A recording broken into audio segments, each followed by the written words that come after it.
কোথায় যাচ্ছি? আমরা কোথায় যাচ্ছি এখন আমি তো শিওর বলতে পারতেছি না, যাওয়ার পর বলতে পারবো কোথায় কোথায় গিয়েছি। আমাদের ভিডিও আপনারা দেখতে থাকেন লাস্ট পর্যন্ত। চলেন দেখে আবার নানু কি করছে। দিয়ে দরটা কোথায় যাচ্ছ তুমি? কোন জায়গায়? ক্যামেরা দিয়ে দেখ আমার দিকে কেন? সব জায়গায় আমার দাদু, এই যে আমার আব্বু।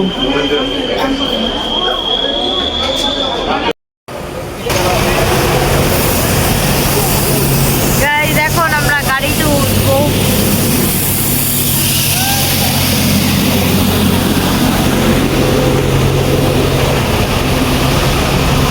আমার সামনে আছে আমার আব্বু।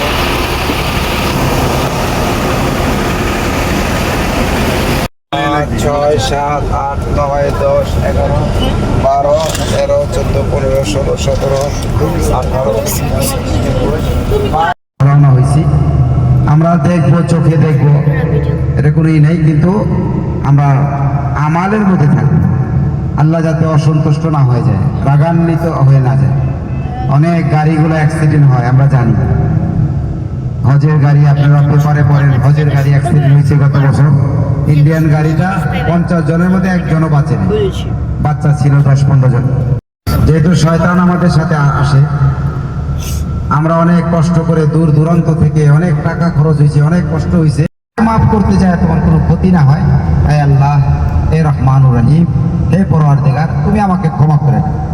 তো আল্লাহ তাআলার এই শব্দ ওহী নাজিল করছে মুসা আলাইহিস সালাম। হে মুসা আলাইহিস সালাম, প্রান্তরের মধ্যে আমার বন্ধু মারা গেছে, ওই বন্ধুর যে জানাজা পড়বে তাকে সহকারে আজকে মাফ করে দেবে। এই জন্য সম্মানিত হচ্ছে যে কিরাম, আমরা ওই আল্লাহর কাছে দোয়া করব, কান্নাকাটি করব, মুহূর্তগুলো আমরা আল্লাহর। এই জন্য আমরা আমাদের সময়কে এই মহব্বতের সাথে থাকবো, যাতে আল্লাহ আমাদেরকে কবুল করে নেয়। না জানি এখান থেকে কোনো বংশকে কবুল করে নেবে, এরকম তো নাই। জানেন এখান থেকে যত হজ্জাত আছে দেখবেন যে কত মা বোন না যে পুরা বংশকে কবুল করে। সবাই বলতেছে যে হুজুর সাল্লাল্লাহু আলাইহি ওয়াসাল্লামের পোশাকটা হয়তো আবু বকর পাইবে, আবু বকর মনে করতেছে আমাকে দিবে আল্লাহ রাসূল তার পোশাকটা, আলী রাদিয়াল্লাহু বলতেছে আমাকে। কিন্তু হুজুর সাল্লাল্লাহু আলাইহি ওয়াসাল্লাম ওই যে প্রেমিক, এই জন্য জাকারিয়া সাহেব রাহমাতুল্লাহ আলাইহি বলছেন যে যারা আল্লাহর ঘরে আসছে এরা সবাই আল্লাহর প্রেমিক। প্রেম করে যারা আল্লাহর প্রেমিক। এখন এই জন্য জাকারিয়া সাহেব রাহমাতুল্লাহ বলছে ওমা হুব্বুদ দিয়ারে সাগাফনা কালবি আমরে আনা দিয়ারে লাইলা ও কাব্বিলু জালজিনা। ভালোবাসা, সেই জন্য ওই প্রেম, ওই ভালোবাসা দিয়া ইয়েমেনের মধ্যে আল্লাহ রাসূল সাল্লাল্লাহু আলাইহি সাল্লাম, ইয়েমেনের মধ্যে কে থাকতো? ইয়েমেনের মধ্যে কে? ওয়াইস করুনি রহমতুল্লাহ আলাইহি, সে সাহাবী হইতো। রাসূল শ্বাস নেন, বলছে ওই ইয়েমেনের মধ্যে আমার ওয়াইস করুনির ঘ্রাণ আমি খুশবু পাই, কারণ কি সে দুনিয়াতে আমার সাথে দেখা হবে না, দেখা হবে তার সাথে। কিরকম মহব্বত ছিল, কিরকম ভালোবাসা। উহুদের কে দেখে? আল্লাহ। আল্লাহকে কে কতটুকু ভালোবাসে দেখেন আল্লাহ দেখতেছে। তো যখন মওতের পরে হুজুর সাল্লাল্লাহু আলাইহি ওয়াসাল্লাম ওয়াইস করুনিকে তোমরা দিয়ে দিবা, আর তাকে আমার সালাম দিও, আর তাকে আমি মরার পরে এই পোশাক ওয়াইস করুনিকে দিবা, আর তাকে মরার বইল যে উম্মতের জন্য মাগফিরাত চাইতে বলছে। কতটুকু? এই জন্য আমরা ঘটনা জানি। এই জন্য ইনশাআল্লাহ আমাদের এই সফর আল্লাহ যাতে একটু কথা বইলা শরীর কেউ পড়তে পারে না, দেখুক, চোখে দেখুক, কারণ চোখে দেখা তারা তো আল্লাহ নেক দিতাম কালাম রাব্বি। চোখ পড়তে পারে না, বলে আল্লাহ আমার তোমার কালাম আমি পড়তে পারি না, তোকে আমি কোরআনের হাফেজ হিসেবে, ওলি হিসেবে কবর নিলাম। যারা কোরআন সে পড়তে পারি, আল্লাহ যাতে আপনাদের কবুল করে। আমরা 24 ঘন্টা আমরা বাকি সফর তো কবুল তো আমরা করাইতে পারি। এই যে এখন জাবালে সুর প্রথম শুরু হইল। হুজুর সাল্লাল্লাহু আলাইহি ওয়াসাল্লাম কাফেররা যখন আসছিলেন বলছে যে এইটার ভিতরে আছে, দেখো পায়ের চিহ্ন। এক কাফের বলে তোর মাথা খারাপ হয়েছে, মাকড়সা থাকবে। দেখেন ওই যে ওই উপরের মধ্যে হুজুর সাল্লাল্লাহু আলাইহি ওয়াসাল্লামের গুহা উপরে বলে আমি সব আমাদের নাম্বার কইলে আমরা এখানে নাই একটু দেখবো, ঠিক আছে ইনশাআল্লাহ? আমি সব আমরা নাম্বার বলবে, আমরা দেখবো। ওই যে বামে দেখেন, এটা জাবালে সুর, হুজুর সাল্লাল্লাহু আলাইহি ওয়াসাল্লাম সাইড করে আমাদের রাখবে, আমরা গাড়ির নিচেই থাকবো। যেহেতু এটা বাসটা সরকার দিছে, একে অনুমতি দিয়ে দিছে, ই করে চলে যাবো গা। এখন আমরা আল্লাহর কাছে দোয়া করেন ইনশাআল্লাহ, যারা হজ করেন নাই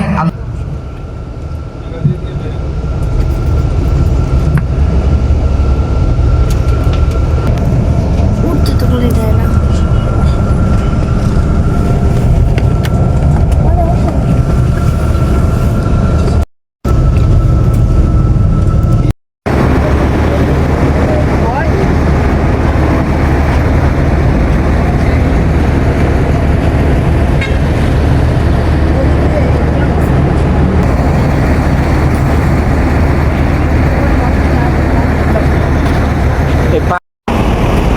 গাইজ আমরা এখন এসেছি কোথায় আম্মু?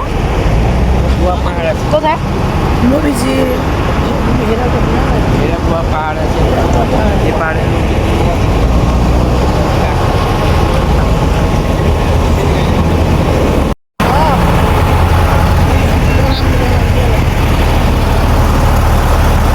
এখানে 5 মিনিটের মতো ছোট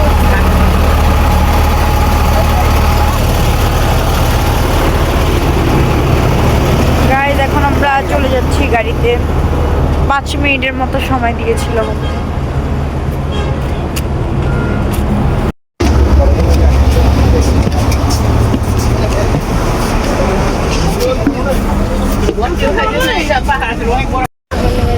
এগুলো যত দেখি ততই মন করে। না রে আমার নাম রূপাই। গাইজ আমার আম্মু আমাকে এটা দিয়েছে।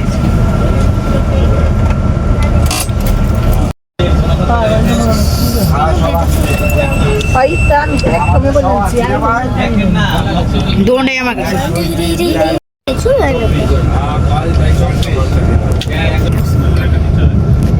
এবার কেউ যাচ্ছে আর জলি আছে তার সাফেক্স আমরা কি হেরা গুহায় কি না আমি ভুলে গিয়ে এক সাইডটা টাফ করবা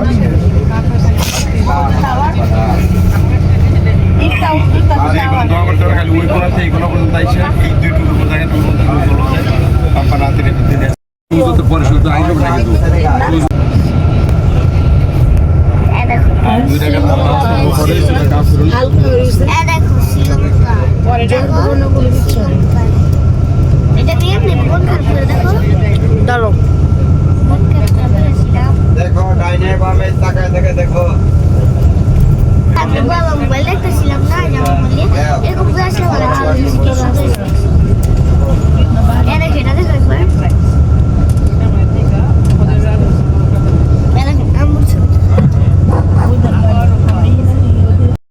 মালদ্বীপ এই যে আজকে যে স্টেপ করে সরি এটা এটা বাবা এটা আমি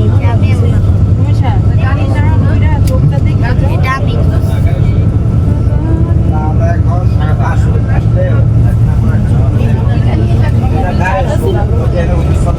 এটা হচ্ছে ওই পাহাড়। এই দেশটা আছে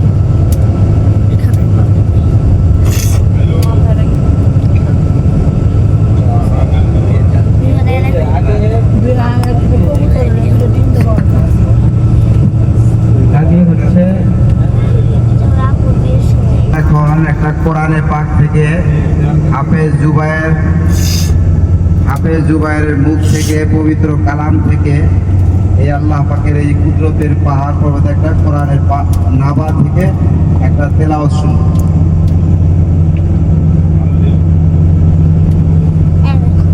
أعوذ بالله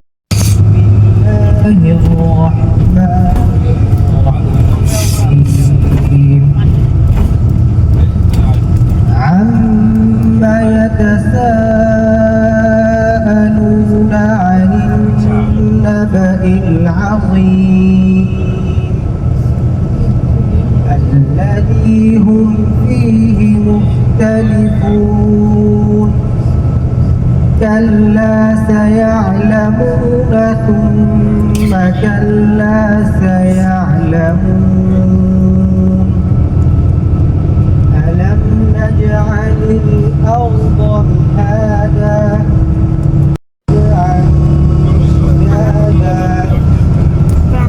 وجعلنا سراجا وهاجا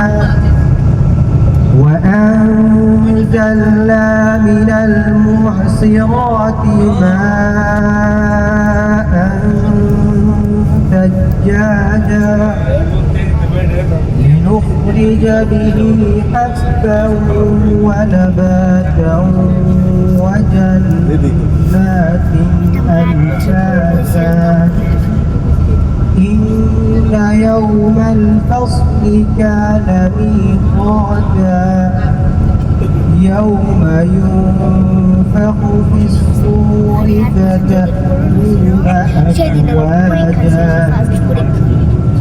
وفتحت السماء أبوابا وسيرت الجبال فكانت سرابا إن جهنم كانت مرصادا للطاغين مآبا لابثين فيها أحقابا لا يذوقون فيها بردا ولا شرابا صدق الله العلي العظيم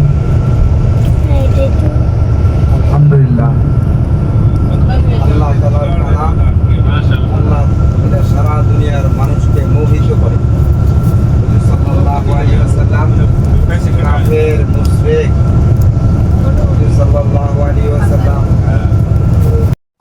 উকবা সাইবা আবু জেহেল বড় বড় কাফেররা হুজুর সাল্লাল্লাহু আলাইহি ওয়াসাল্লাম যখন তেলাওয়াত করতেন ওই মক্কার মধ্যে ওই যে মাতাব যেটা আপনারা দেখছেন তিনটা লাইট জ্বালানো ওই মাতাবের উপরে যখন হুজুর সাল্লাল্লাহু আলাইহি ওয়াসাল্লাম তেলাওয়াত করতেন উকবা সাইবা আবু জেহেল বড় বড় কাফেররা কান খুইলা শুনতে থাকে। একদিন যখন এই তিন চোরা একদিন আসছে আইসা থেকে যে উকবা সাইবা কোরআন তেলাওয়াত পরে উকবা বলতেছে এই শোনো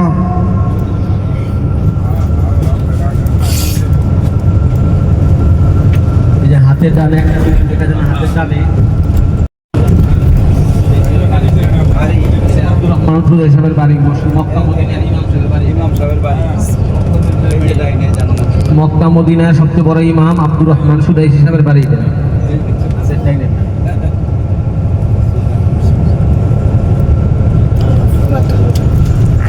আচ্ছা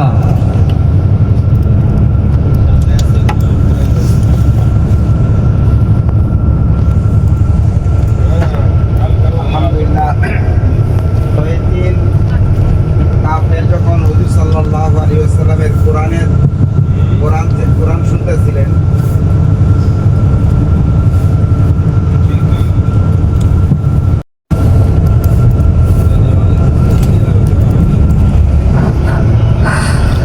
যখন হুজুর সাল্লাল্লাহু আলাইহি ওয়াসাল্লাম ওই তিন কাফের বলল যে শোনো কালকে থেকে তুমিও মুহাম্মদ সাল্লাল্লাহু আলাইহি ওয়াসাল্লামের কোরআন শুনবা না আমিও শুনবো না কেউ শুনবো না যদি আমরা এখন শুনতে থাকি আমরাই মুসলমান হয়ে যাই। ঠিক আছে তো পরের দিন সেই কথার মধ্যে ঠিক থাকবো সাহেবা শুনবো না কোরআন সাহেবা কইতেছে উকবা এই কথার মধ্যে ঠিক থাকবে কোরআন শুনবে না আমি পলায় শুনবো নবীর কোরআন যা করছে দেখা যায় আবার তিনজন আইসা শুন অর্থাৎ কোরআনের মধ্যে আল্লাহ তাআলা এরকম সুর রাখছে এই জন্য আমরা সম্মানিত হচ্ছে যে গ্রাম আমাদের বাচ্চাদেরকে কোরআনের হাফেজা বানাবার চেষ্টা করব ইনশাআল্লাহ। কারণ কি এখন বড় বড় বাংলাদেশের মধ্যে কিন্ডারগার্টেন বাইরেছে সর্বপ্রথম এই কোরআনের হাফেজ করে এটা একটা ক্লাস তারপরে এখান থেকে ডাক্তার ইঞ্জিনিয়ার বড় বড় বানাইতে পারে অসুবিধা নেই কিন্তু আল্লাহর কালাম যখন আপনি পড়ছেন এই আল্লাহর কালাম কাল কিয়ামতের ময়দানে মা বাপকে মতির নূরের মেম্বার আল্লাহ তাআলা দান করবে সম্মানে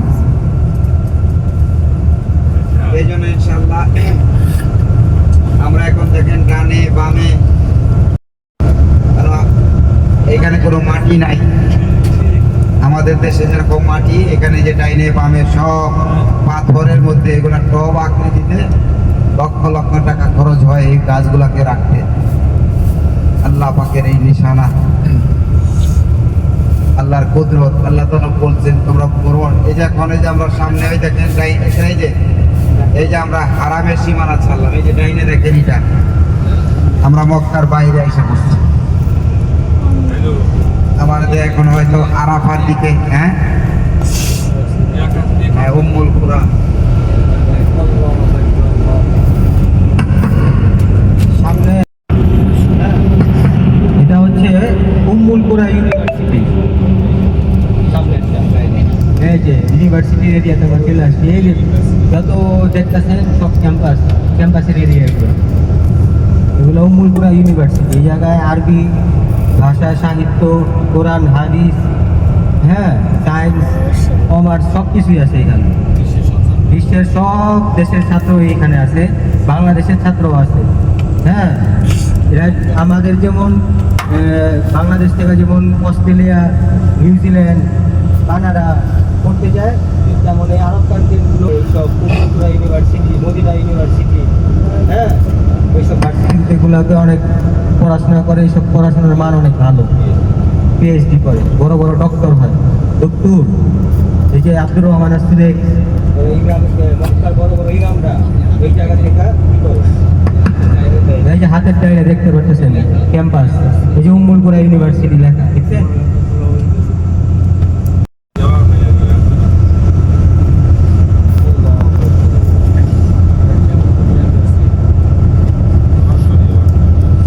ভিডিও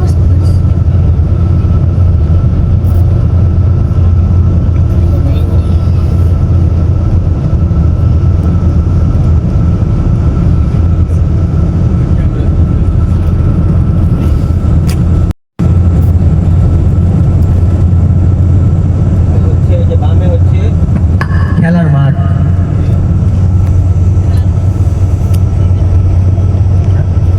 তাই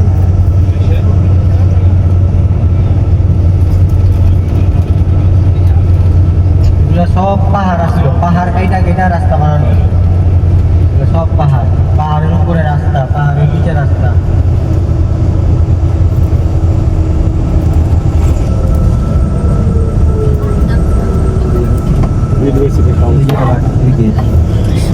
এই যে জামিয়াতুল কুরা, উম্মুল কুরা ইউনিভার্সিটি অফ উম্মুল কুরা।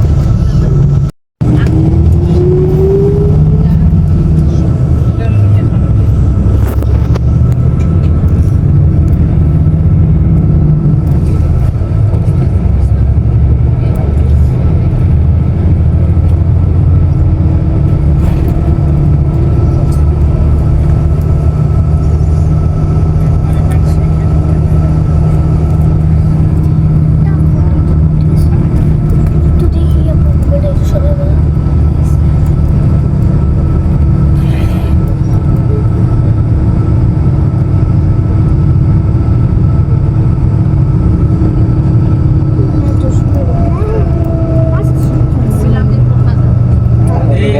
আরাফাত শুরু হয়েছে। এই যে দেখেন আমরা আরাফায়, তখন সকল হাজিরা এইখানে আসেন এবং এইখানে আইসা রাত্রি যাপন করেন। হুজুর পাক সাল্লাল্লাহু আলাইহি সাল্লাম যখন তার বয়সের শেষে যখন তিনি হজ করতেন, বিদায় হজের যে ভাষণটা তিনি আরাফার ময়দানে দিয়েছিলেন। হ্যাঁ, এই আরাফার ময়দানে সেদিন সকল মুসলিম উম্মাহ কান্নায় জর্জরিত ছিল। আর হুজুর পাক সাল্লাল্লাহু আলাইহি সাল্লাম সেদিন বলে দিয়েছিলেন যে হয়তো এটাই আমার জীবনের শেষ হজ এবং তোমাদের সাথে আমার এটাই হয়তো শেষ মুলাকাত। কারণ হজের মৌসুম ছাড়া তো সবাই একত্রিত হইতো না।